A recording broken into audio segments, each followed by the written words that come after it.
Hi students, today we are going to discuss a poem named Our Photograph that has been written by Shirley Tolson. This is the first poem of Class 11 English book Hornbill. Shirley Tolson's name doesn't need any introduction. She was born on 20th May 1924 in England and died on 23rd September 2018 at the age of 94. She was a famous writer, poet, journalist, and a local politician. Her contribution to the field of literature is exemplary. Shadows in an Orchard, Circumcision's Not Such a Bad Thing After All, The Remind Me Head, and other stories are some of her very famous works. Her writing style was such that she was able to create a good connect with the readers. She actually used her own emotions, her own experiences, and turned them into a universal theme. Students, this poem has been written long time back and it refers to an old photograph through which a happy moment was captured with no digital manipulation. So, you can say a photograph like this is a reflection of reality. It reminds one of past and one can become nostalgic by going through the frozen memories. By referring to an old photograph, the poet very effectively highlights about inevitable nature of death. She was able to draw a contrast between mortality and immortality. It also shows the impact of passage of time on humans and also the fragility of human life. Sadness associated with loss of loved one has been portrayed in this poem very efficiently. She very aesthetically portrays the loving bond of a mother and daughter. The poet has given a tribute to her deceased mother through this poem. It is written in three stanzas, and each stanza talks about a different time period associated to her mother. The first stanza discusses her childhood days. The second stanza focuses on the days when she was a grown up adult, and the third stanza reflects the sadness due to the absence of a mother from the physical world. So let us begin with the first stanza.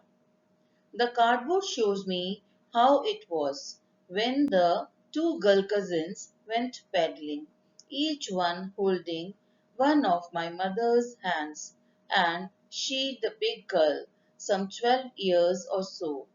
All three stood still to smile through their hair at the uncle with the camera. A sweet face, my mother's that was before I was born, and the sea, which appears to have changed less, washed their terribly transient feet. Here, the word cardboard is a reference to our photo frame. The poet becomes nostalgic on seeing an old photograph of her mother. The photograph was clicked when her mother was 12 years old. She was on a sea holiday along with her two girl cousins. They were younger to her. They were smiling, and their photograph was captured by their uncle. On seeing her mother's innocent face, the poet becomes extremely overwhelmed with emotions. She reflects upon the timelessness of the photograph and the sea. She feels how immortal and never changing the sea is and compares it with the mortal nature of human life. She feels saddened on the short span of human life.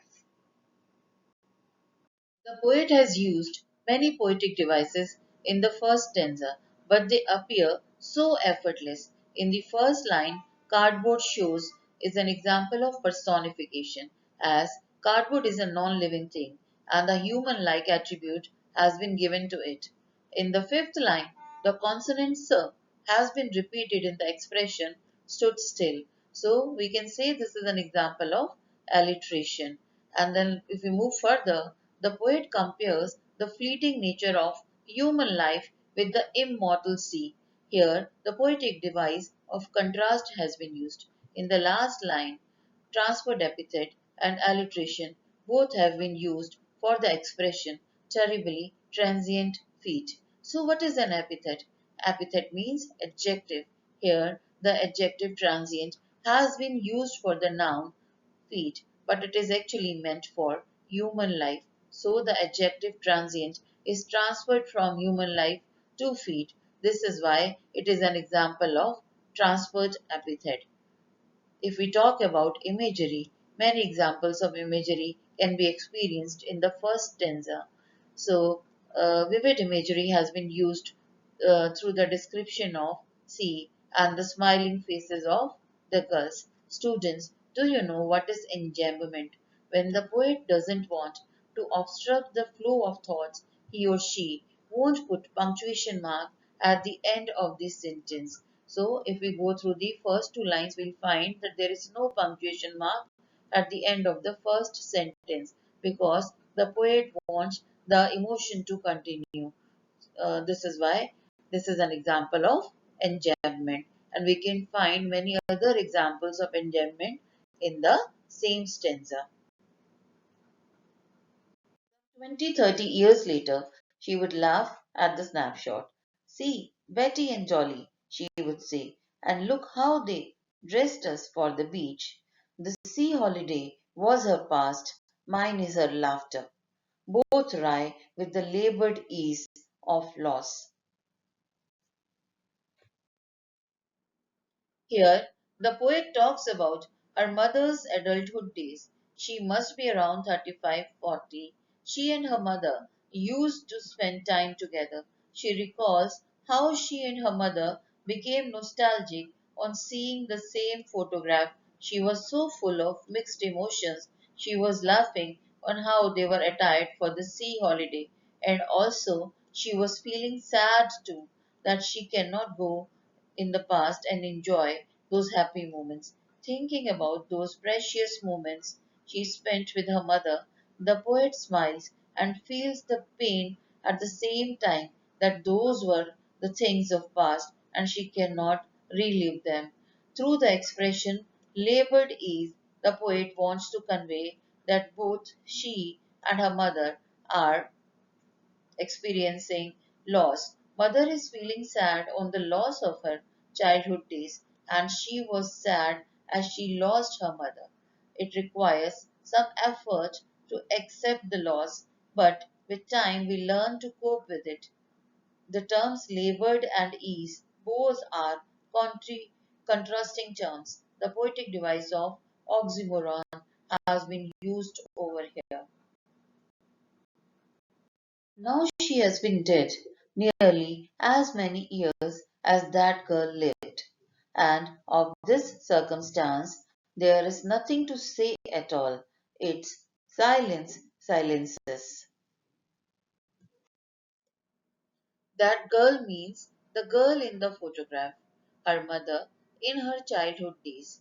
Here the poet very sadly informs that it has been 12 years since her mother died. She is still struggling to absorb the pain. Students, the expression "and of this circumstance" means the situation that arises due to her mother's demise. There is nothing to say at all.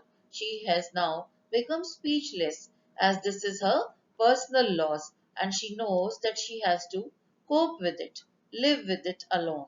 It's silence, silences. Students, as her mother is no more with her, so you can say that she is silenced, and her absence created a void in the poet's heart. She has to mourn in silence as her loss is irreparable. In the expression silence, silences, the poetic devices of alliteration and personification have been used. Silence is an abstract term, but human-like attribute of silencing someone is given to it, so it is an example of personification. Across the poem, many examples of enjambment can be noticed. If we talk about the tone of the poem, it is ironical as joy and happiness are compared with pain due to loss. Students, I hope you have liked the explanation. For joining the online classes, you can WhatsApp me on 9625856631. Do like, share, and subscribe to my YouTube channel so that I'll come up with more videos like this. Thank you.